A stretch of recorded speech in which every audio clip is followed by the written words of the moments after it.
दंडवत गोविंद गुरु वंदो अभिजन सोए।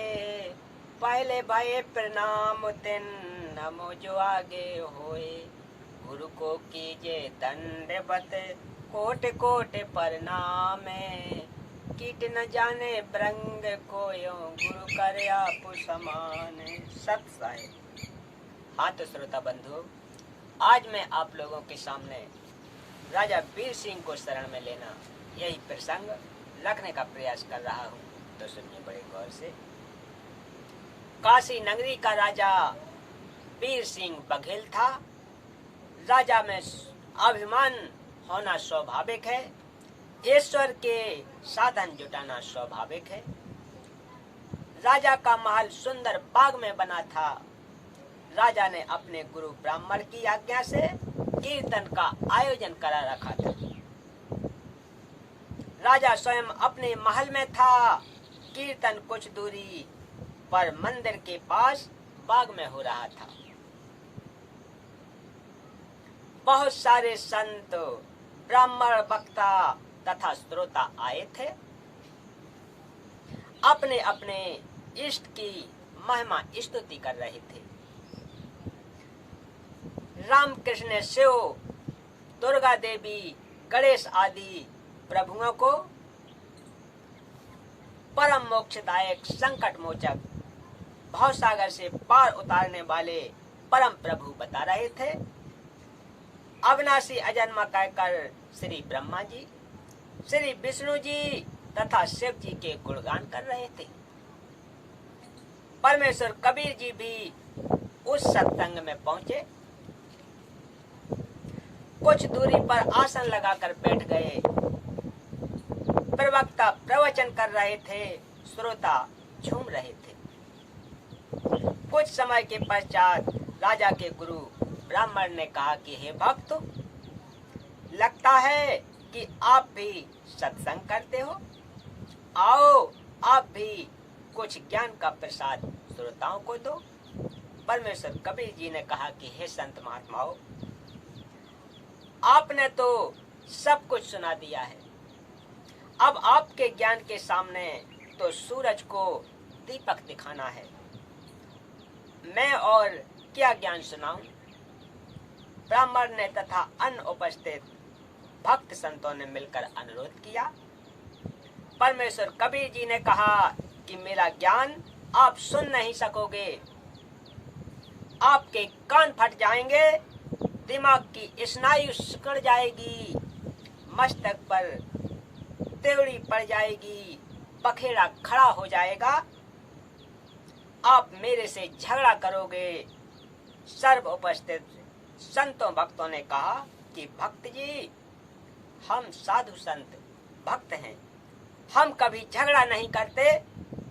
हमें कोई गाली भी देता है तो भी हम मुस्कुराकर चुप रहकर चले जाते हैं। आप तो भक्त हैं, आप तो परमेश्वर की चर्चा ही तो करोगे। हम वादा करते हैं कि आपसे कोई झगड़ा नहीं करेंगे। परमेश्वर कबीर जी ने कहा, अक्षर पुरुष एक पेड़ है, निरंजन बाकी डार। तिरदे शाखा भये, पात रूप संसार। रजगुण ब्रह्मा, सतगुण विष्णु, तम गुण शंकर कहलावे रे। चौथे पद का भेद न्यारा, कोई बिरला साधु पावे रे। तीन देव को सब कोई ध्यावे, चौथे पद का मरम न पावे। चौथा छोड़ पंच में ध्यावे, कहे कबीर वह हम पर आवे। तीन गुणों की भक्ति में भूल परो संसार। कहे कबीर निज नाम बिना, कैसे उतरो पार। तीन देव की जो करते भक्ति, उनको कबहू न होवे मुक्ति। कबीर औकार नाम है काल ब्रह्म का, या कू करता मत जान। साचा शब्द कबीर का पर्दे माई पहचान। तीन लोक सब राम जपत हैं, जान मुक्ति का धाम। रामचंद्र वशिष्ठ गुरु कियो, तिनको सुनायो ओम नाम। राम कृष्ण अवतार हैं, इनका नहीं संसार। जिन साहेब संसार रचा, सो किन्हु न जन्मो नार। चार भुजा के भजन में भूल परे सब संत। कबीरा सुमरे तासु को, जाकी भुजा अनंत। वशिष्ठ मुनि से त्रिकाली योगी, शोध के लगन धरे। सीता हरण मरण दशरथ का, बन बन राम फिरे। समद पाट लंका गयो, सीता को भरतार। ताहे अगस्त ऋषि पी गयो, इनमें कौन करतार। गोवर्धन श्री कृष्ण धार्यो, द्रोणागिरि हनुमंत। शेष नांग सब सृष्टि उठाई, इनमें कौन भगवंत। काटे बंधन विपत में, कठिन कियो संग्राम। चीनो रे नर प्राणियो, गरुण बड़ो के राम। कै कबीर चित चेतहु, शब्द करो निर्बार। श्री रामचंद्र को करता कहे, भूल परो संसार। जिन राम कृष्ण निरंजन किया, सो तो करता न्यार।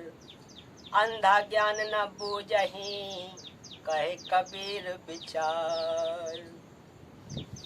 चार राम की भगति में लग रहा संसार। पांच में राम का ज्ञान नहीं, जो पार उतारन हार। ब्रह्मा विष्णु शिव तीनों गुण हैं, दूसर प्रकृति का जाल। लाख जीव नित्य भक्षण करे, राम तीसरा काल। अक्षर पुरुष है राम चौथा, जैसे चंद्रमा जान। पांचवा राम कबीर है, जैसे उदय हुआ है भान। परमेश्वर कबीर जी के उपयुक्त सत्य ज्ञान को सुनकर सब श्रोता आश्चर्यचकित रह गए। जो वक्ता थे वे जल भुन गए। एक तो राजा का ब्राह्मण गुरु था, वह राजा के पास गया और राजा से कहा कि हे राजन, हम जिन ब्रह्मा विष्णु शिव को परमात्मा अविनाशी मानते हैं, कबीर जुलाहा कह रहा है कि ये नाशवान है। इनकी भक्ति करने से मुक्ति नहीं हो सकती। ब्रह्मा विष्णु शिव का पिता काल है, जिसने श्री कृष्ण जी में प्रवेश करके गीता का ज्ञान दिया है। इनकी माता दुर्गा है। इन सबसे शक्तिमान अन्य परमेश्वर है, जो कभी जन्मता मरता नहीं है। जो आप पत्थर की मूर्ति को प्रभु मानकर पूजते हो, यह एक कारीगर द्वारा निर्मित है। बताते समय कारीगर ने, बनाते समय कारीगर ने इसकी छाती पर पैर रखकर छेनी और हथौड़े मारकर आकार दिया है। इसका रचन हार निर्माता कारीगर है। यह कृत्रिम देव किसी काम का नहीं। क्या कभी इस मूर्ति भगवान ने आपसे बातें की हैं? क्या किसी कष्ट का समाधान बताया है? मूर्ति कूट पत्थर की बनाई, कारीगर छाती दे पाही। भक्ति ज्ञान योग की भेबा, तीरथ बरत जप तप सब सेवा। सबको काल जाल बतावे, जो कोई करे नरक में जावे। राजा ने एक सिपाही को कबीर जी को बुलाने के लिए भेजा। सिपाही ने कहा कि हे संत जी, आपको राजा ने बुलाया है। परमेश्वर कबीर जी ने कहा कि मेरे को राजा से कोई काम नहीं, यदि राजा को गरज है तो यहाँ आ जाएगा। ना तो मैं पंडित हूँ, ना राजा का नौकर, ना ठाकुर, ना कोई भिन्न देश बना रहा हूँ, यानी देशद्रोही नहीं हूँ, ना मैं कोई जादू जंत्र चेटक टूड़े टोटके करने वाला। मुझे किस कारण से राजा ने बुलाया है? हम नहीं जाते। सिपाही ने जाकर नमक मिर्च लगाकर राजा को बताया। राजा बुद्धिमान भी होते हैं। राजा वीर सिंह बघेल ने विचार किया कि लालची संत होता तो दौड़ा चला आता। राजा के बुलाने पर भी नहीं आया तो देव स्वरूप है, यह व्यक्ति नहीं। जिस समय राजा सत्संग स्थल के निकट आया तो देखा कि कबीर जी से 1.25 हाथ ऊपर बैठे दिखाई दिए।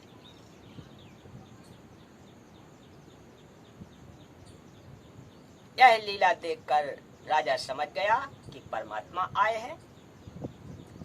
चरणों में शीश रखा, घर चलने की विनती की। पहले तो मना किया, परंतु राजा के विशेष आग्रह पर कबीर परमेश्वर सहर्ष राजा के साथ चल दिए। राजा ने सम्मान के साथ सुंदर आसन पर बैठाए। राजा ने अपने गुरु ब्राह्मण को भी आदर के साथ कबीर जी के समान आसन दिया। ब्राह्मण से कहा कि आपका कबीर जी से किन बातों पर मतभेद है? वह प्रश्न अब करो, मैं दोनों का ज्ञान सुनकर निर्णय लूंगा।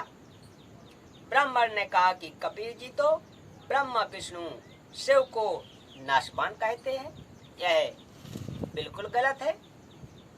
किसी शास्त्र में प्रमाण नहीं है। परमेश्वर कबीर जी ने कहा कि आपकी देवी पुराण में 3 स्कंद में पढ़ें ऋषि जी। उस समय ब्राह्मण ने देवी पुराण निकाली, 3 स्कंद निकाला और पढ़ने लगा। परमात्मा की लीला वही जानता है। ब्राह्मण के सामने वही प्रकरण आया जिसमें लिखा था श्री देवी पुराण सचित्र मोटा टाइप, केवल हिंदी गीता प्रेस गोरखपुर से प्रकाशित, पृष्ठ 123 पर लिखा है, भगवान विष्णु ने अपनी माता दुर्गा जी से कहा कि हे माता, तुम शुद्ध स्वरूपा हो, यह सारा संसार तुमसे ही उद्भासित है। मैं विष्णु ब्रह्मा तथा शिव तो नाशवान है। हमारा तो आविर्भाव जन्म तथा तिरोभाव अर्थात मृत्यु होती है। भगवान शिव बोले, हे माता, यदि ब्रह्मा तथा विष्णु का जन्म आपसे हुआ है तो मैं तमोगुणी लीला करने वाला शंकर क्या तुम्हारी संतान नहीं हुआ? अर्थात मेरे को जन्म देने वाली तुम ही हो। श्री देवी पुराण में यह प्रकरण देखकर ब्राह्मण के चेहरे का रंग उतर गया, परंतु मन में सोचा कि मना कर देता हूँ कि ऐसा कहीं नहीं लिखा। परमेश्वर कबीर जी ने कहा कि ब्राह्मण जी, आप राजा की कचहरी न्यायालय में बैठे हो। आज यह निर्णय होकर रहेगा, किसी अन्य पंडित को बुलाकर यह स्पष्ट किया जाएगा। राजा वीर सिंह ने कहा कि ब्राह्मण, अब सत्य के अतिरिक्त कुछ भी नहीं सुनूंगा। यदि झूठ बोला तो अंजाम अच्छा नहीं होगा। ब्राह्मण ने कहा कि राजन, यही लिखा है, ब्रह्मा विष्णु तथा शिव जी नाशवान है, इनके माता पिता हैं। यह चर्चा रानी मानक देवी सुन रही थी। राजा रानी ने परमेश्वर कबीर जी से उपदेश लिया। ब्राह्मण ने भी परमात्मा से दीक्षा ली। सब कर्म कांड त्याग दिया। परमात्मा ने राजा रानी तथा पुरोहित को प्रथम मंत्र दिया, बोलो सतगुरुदेव की जय।